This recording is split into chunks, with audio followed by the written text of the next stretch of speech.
অন্তর্বর্তীকালীন হলেও আওয়ামী লীগের সময়ে করা যে সমস্ত চুক্তি সেগুলো কোনোটাই কিন্তু এখনো পর্যন্ত বাতিল হয়নি। আমরা আহ্বান জানাই সরকার অনতিবিলম্বে এই ধরনের দেশবিরোধী সিদ্ধান্ত বাতিল করবে।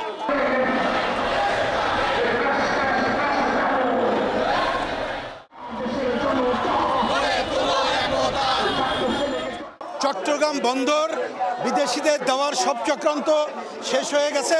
আমরা প্রতিবাদ জানাতে এসেছি। আজকে নৌ মন্ত্রণালয়ে আমরা ঘেরাও করব। আমরা আহ্বান জানাই সরকার অনতিবিলম্বে এই ধরনের দেশবিরোধী সিদ্ধান্ত বাতিল করবে। প্রথম কথা, এই সরকারের যে আসার, এই সরকার যেভাবে এসছে সেই বিষয়টা আমরা এটা মনে করছি না যে এটা সর্বদলীয় সরকার। এটাকে আমরা বলতে পারি যে এটা অন্তর্বর্তীকালীন একটা সরকার।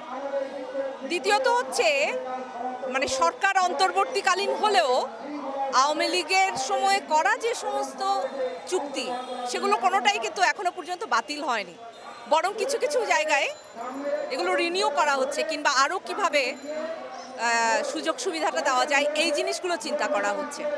ফলে ভারত বলতে তো আসলে আমরা একটা দুটো দেশের মধ্যে সম্পর্কের কথা বুঝি, কূটনৈতিক একটা সম্পর্ক।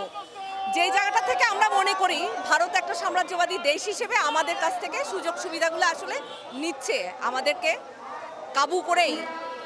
তাহলে এই যে সম্পর্ক, সেই সম্পর্কের কিন্তু খুব বেশি পরিবর্তন হয়নি। অন্যায্য যে সমস্ত চুক্তি সেগুলো কিন্তু বলবৎ আছে এখনো। ফলে আমরা মনে করছি না, সরকার চেঞ্জ হলেও কিন্তু ভারতের সাথে যে আমাদের সম্পর্ক সেটা কিন্তু চেঞ্জ হয়ে গেছে।